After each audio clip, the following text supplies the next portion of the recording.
Fin de la visite officielle du Premier ministre japonais, une escale de 2 jours qui a scellé le partenariat ivoiro-nippon et partant de l'Afrique de l'Ouest. Bientôt déguerpissement des squatteurs sur le site de l'ex-centre culturel à Treichville. En République centrafricaine, Michel Diotodia a démissionné, mais sur le terrain, rien n'a changé, les violences se poursuivent. Mesdames et messieurs, bonsoir. Le Premier ministre japonais a quitté le sol ivoirien ce matin. Après 2 jours de visite officielle, on retiendra que le Japon affiche sa détermination à investir sur le continent africain, surtout en Afrique de l'Ouest. Hier, un mini-sommet a réuni 11 chefs d'État et le Premier ministre Shinzo Abe, occasion de plancher sur les perspectives d'investissement du Japon dans la sous-région. Et ce matin, avant le départ, le Premier ministre a pu se rendre dans un centre féminin à Angré, un centre d'ailleurs financé par le Japon. Et pour terminer, le Premier ministre a pu se rendre au Palais des Sports de Treichville où il a assisté à des séances de judo, un art martial pratiqué au Japon. Le Premier ministre Abe a été élevé au grade de Grand Croix et son épouse faite commandeur dans l'ordre du mérite ivoirien. Sujet à polémique, l'insertion professionnelle des jeunes, un projet qui tient à cœur au gouvernement ivoirien. L'Agence française de développement s'est engagée dans le projet avec un financement. Mais voilà, un des sites prévus pour l'insertion des jeunes n'est pas libre, il est occupé. Comment déguerpir les occupants de l'ex-centre culturel à Treichville? La réponse avec Christelle Ménan. Après plusieurs courriers et rencontres depuis 2011, ils sont sommés de libérer les lieux. Le site, 1 hectare, appartenant au ministère de la Promotion de la Jeunesse, des Sports et des Loisirs, est désormais affecté au projet SCAD, Service civique d'action pour l'emploi et le développement. Piloté par le ministère d'État, ministère de l'Emploi, des Affaires sociales et de la formation professionnelle, le projet vise la resocialisation et l'insertion professionnelle de jeunes vulnérables en situation difficile. Le projet est d'une envergure telle qu'on ne peut pas continuer à les laisser faire. Il leur a encore donné un autre délai de 15 jours pour leur permettre de s'organiser et partir. Parmi ceux qui doivent partir, il y a un groupement de revendeurs d'automobiles d'occasion. Ils disent être disposés à libérer les lieux sous certaines conditions. Nous n'avons aucun problème avec les administrations. Mais notre problème, c'est que nous ayons quand même un site définitif pour exercer notre activité. C'est bien de dire de partir, mais où aller? Nous faisons partie de la réinsertion aussi. Il y a aussi l'église La Source, installée depuis une vingtaine d'années sur les lieux, précisément dans l'ex-centre culturel de Treichville. Grosse communauté de plus d'1 millier de fidèles, elle espère des mesures d'accompagnement. Nous ne sommes point des squatteurs. Nous sommes installés ici par décision ministérielle. Aujourd'hui, l'État en a besoin. Nous ne pouvons pas faire un bras de force avec l'État. Il y a des mesures d'accompagnement qu'il faut remplir normalement. Donc nous sommes en discussion avec eux pour que ces mesures d'accompagnement puissent être effectives. Mesures d'accompagnement, ça reste à voir. Toujours est-il que le ministre d'État, ministre de l'Emploi, des Affaires sociales et de la formation professionnelle exige la libération des lieux. La question de la religion est très sensible. Nous sommes convaincus que par le dialogue et en voyant les autorités pour qu'un site de recasement leur soit attribué. Et je crois que c'est cela le compromis qu'on essaye de trouver. Mais dans tous les cas, il est clair qu'ils doivent quitter le site. Là-dessus, il n'y a pas d'ambiguïté parce que c'est un site qui appartient à l'État de Côte d'Ivoire, dévolu au ministère de la Jeunesse pour les activités du ministère de la Jeunesse en faveur de la jeunesse ivoirienne. 24 janvier 2014, c'est la date butoir donnée aux revendeurs de véhicules d'occasion. Quant à l'église La Source, elle dispose d'1 année pour libérer le site. Sur le site à problème, il est prévu un projet d'insertion professionnelle des jeunes, vous venez de le voir dans le reportage, et cette tâche est dévolue au service civique d'action pour l'emploi et le développement, un service que nous présente Christelle Ménan. SCAD, Service civique d'action pour l'emploi et le développement, est un projet de resocialisation et d'insertion sociale. La cible, des jeunes de 18 à 30 ans en situation ou en voie de marginalisation sociale, pour la plupart analphabètes, déscolarisés ou sans qualification professionnelle. 250 jeunes sont visés pour la phase pilote du projet SCAD. L'État prévoit 3000 autres chaque année à partir de 2015. 2014-2015 vont être les années où on fera véritablement du social hardi en faveur de l'insertion, en faveur de la santé, en faveur de l'éducation. Ils bénéficieront d'un encadrement militaire ivoiro-français et d'une formation citoyenne, académique et professionnelle. En même temps que ces jeunes gens vont recevoir de la formation académique dans des métiers tels que la mécanique, l'électronique, eh bien ils vont bénéficier également d'une formation militaire. La discipline, voyez, le respect du drapeau, le respect des aînés, tout ça va nous permettre d'avoir des citoyens bien formés, des citoyens respectueux de la République. Pour sa phase pilote, SCAD est financé à près de 3 milliards de francs CFA par l'Agence française de développement. Ceci dans le cadre du projet C2D, contrat désendettement et développement. Il s'agit pour nous de donner un coup d'accélération.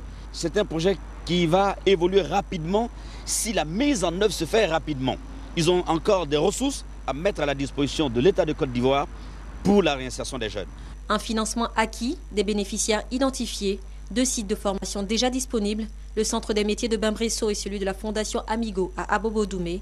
Il ne reste plus que la mise en valeur du site de l'ex-centre culturel de Trècheville pour que le projet démarre. On parle de réconciliation. C'est en tout cas le défi que veulent relever la coalition de la jeunesse patriotique pour la paix et la réconciliation. Alors, dans la commune d'Abobo, tenue d'une cérémonie en faveur du pardon et de la paix. Des mouvements issus de la galaxie patriotique d'Abobo, dont l'association Action pour la paix et la réconciliation en Côte d'Ivoire, APRC, rejoignent la coalition de la jeunesse patriotique pour la paix et la réconciliation, CJPPR. Nous, à Bobo, on s'ajoute aux autres pour demander pardon pour que toutes les filles et fils se retrouvent dans ce pays, ensemble trouver une solution pour que plus jamais ce qu'on a vécu arrive à la Côte d'Ivoire. Donc j'invite tout le monde à intégrer réellement le processus de paix et de la réconciliation. Pardonner et emprunter le chemin de la paix et tourner définitivement le dos à la guerre et la violence, c'est le message du président Zadi Djédjé à l'endroit de la jeunesse d'Abobo. La jeunesse doit comprendre que l'heure de la manipulation est terminée. L'heure où on doit dire à un jeune, va prendre une arme pour aller faire la guerre. Un jeune doit être responsable pour dire non. C'est pourquoi nous sommes ici pour donner un message à la jeunesse. Pour dire l'heure de la réconciliation a sonné, l'heure de la paix a sonné. Une initiative saluée aussi par le secrétaire général de la génération Blé Goudé. Toute initiative, là où on parle de la paix, en tout cas la génération Blé Goudé se sent concernée. Nous avons posé des actes qui ont causé du tort aux uns et aux autres, nous demandons pardon. Pour l'association Action pour la paix et la réconciliation en Côte d'Ivoire, initiatrice de cette rencontre, la jeunesse, pilier de tout développement, doit cultiver la paix et l'amour pour une Côte d'Ivoire réconciliée et prospère.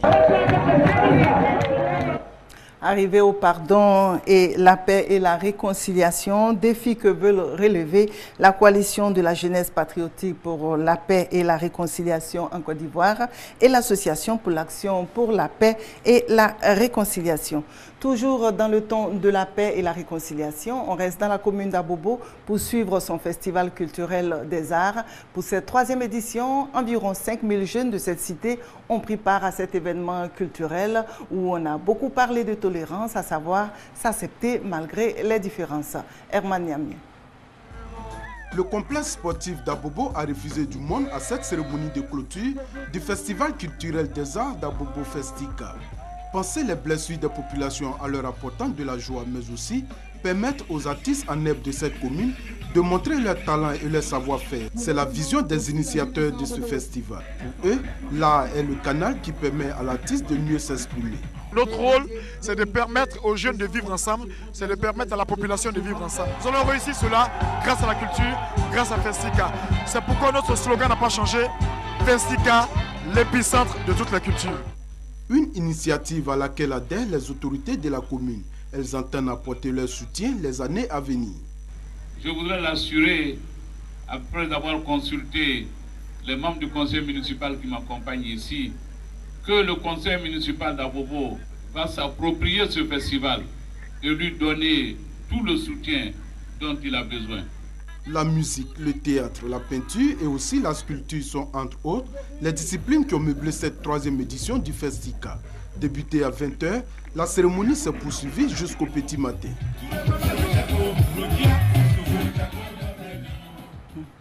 Au Burkina Faso, il y a quelques jours, des ténors du parti au pouvoir ont rendu leur démission.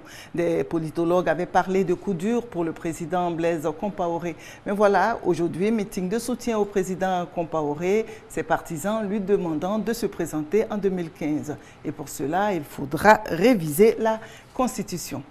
En Centrafrique, scène de liesse populaire dès l'annonce de la démission du président par intérim Michel Djotodia et de son premier ministre. Manifestation de joie de courte durée puisque les violences ont repris de plus belle. Sur les principales artères de Bangui, le nombre de points de contrôle est en nette augmentation ce samedi.